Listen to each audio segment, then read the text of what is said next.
Guys हम लेके आ गए हैं आपके लिए साथ निभाना साथिया की अपडेट। सीरियल वहीं से स्टार्ट होता है जहां से समाप्त हुआ था। मीरा विद्या को तेज का थप्पड़ मारती है जिस कारण विद्या को चोट आ जाती है और उसके माथे में खून निकलने लग जाता है। विद्या फ्लैशबैक में चली जाती है जहां पर दिखाया जाता है मीरा ने किस तरह से उसकी जान को बचाया था। अब उसने उसी को चोट पहुंचा दी। ये सोचकर विद्या काफ़ी दुखी होती है। वहीं पर वो कहती है दीदी आपने कभी भी बचपन से लेके आज तक मुझे कहीं भी मीरा कुछ नहीं कहती है और मुंह फेर लेती है। वहीं पर विद्या रो रो के गुहार लगाती है अपनी बहन से। वहीं पर सीन शिफ्ट होता है जहाँ पे दिखाया जाता है हॉस्पिटल में गोपी और डॉक्टर को दिखाया जाता है। गोपी आती है और कहती है अब बताइए माँ जी घबराने की बात नहीं है पर डॉक्टर अब जल्दी देते हैं हो जाएंगी। वहीं पर गोपी ये खबर सुनकर बहुत ही खुश हो जाती हैं और कहने लग जाती हैं अब बिल्कुल माँ जी ठीक है ना। वहीं पर डॉक्टर कहते हैं हाँ।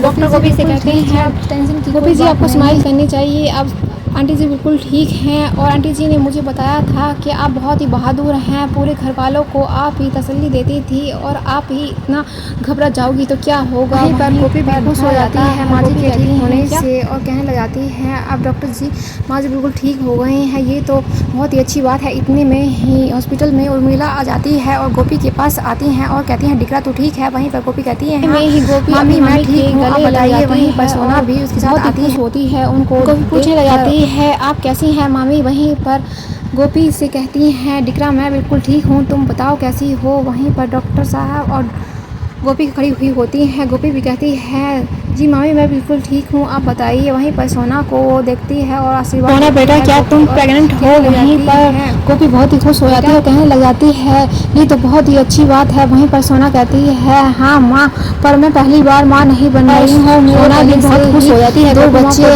के। वहीं पर दिखाया जाता है उर्मिला कहती है हाँ सोना के तो पहले से ही दो बच्चे हैं और हमारी सोना को अब क्या जुर्मा होने वाले हैं। वहीं पर ये सोच कर गोपी होती है सोना को बधाई देती है और बहुत ही खुश हो जाती है। लगाती है आप कोकिला जी कैसी हैं। वहीं पर गोपी कहती हैं आप बिल्कुल ठीक हैं। वो वहीं पर कोकिला कहती हैं ठीक ही होना चाहिए बहुत परेशान हो गए हैं। परेशानी की कोई बात नहीं है आप खतरे से बाहर हैं कोई भी प्रॉब्लम नहीं हो सकती बिल्कुल सब बढ़िया है आप बिल्कुल टेंशन ना लीजिए सब ठीक होगा। वहीं पर मीरा विद्या दोनों ही साथ में रूम में होते हैं। वहीं पर मीरा होती है विद्या पे काफ़ी गुस्सा कर रही होती है और विद्या मीरा को मनाने की कोशिश कर रही होती है। वहीं पर मीरा चिल्ला के पड़ती है तुम तो चुप रहो तुमने तो मेरी लाइफ ही ख़राब कर दी। मुझे तो बचपन से ही प्रॉब्लम का सामना करना पड़ा। जब मैं 3 साल की थी तो राधा मौसी ने मुझे माँ की वजह से खाई में फिरवा दिया था। मैंने भिखारियों की तरह ज़िंदगी जी है। वहीं पर विद्या ये सुनती है तो उसे बहुत तकलीफ सालों से मैंने माँ का इंतजार कहने लग जाती है आप तुमने मेरी लाइफ को बर्बाद कर दिया हमें छोड़ कर चले गए। वहीं पर बहुत रोने लग जाती है और विद्या की आंखों में भी आंसू आ जाते हैं वो भी रोने लग जाती है। अपनी बहन की बातों को सुनकर उसे भी बहुत तकलीफ होती है। कहने लग जाती है मैंने सोचा था माँ कोमे से बाहर आ जाएंगे तो हम लोग साथ साथ में रहेंगे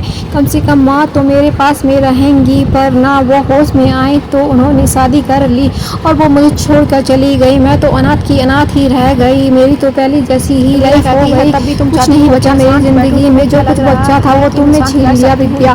वहीं पर वो रोने लग जाती है और फिर भी मुझे सुख नहीं मिला। वहीं पर विद्या कहती है दीदी आप परेशान मत हो ये सब ठीक हो जाएगा। वहीं पर मीरा कहती है मैं तुमसे हाथ जोड़कर प्रार्थना करती हूँ कि तुम मेरे सामने से चली जाओ प्लीज़ इस रूम से चली जाओ। उसे छोड़कर चली जाती है विद्या को मीरा की सारी तकलीफ का अंदाजा होने लग जाता है परेशान हो जाती है। वहीं पर एपिसोड समाप्त हो जाता है। आगे की अपडेट जानने के लिए उनको सब्सक्राइब वीडियो को लाइक करना ना भूले। फिर मिलते हैं नई अपडेट के साथ।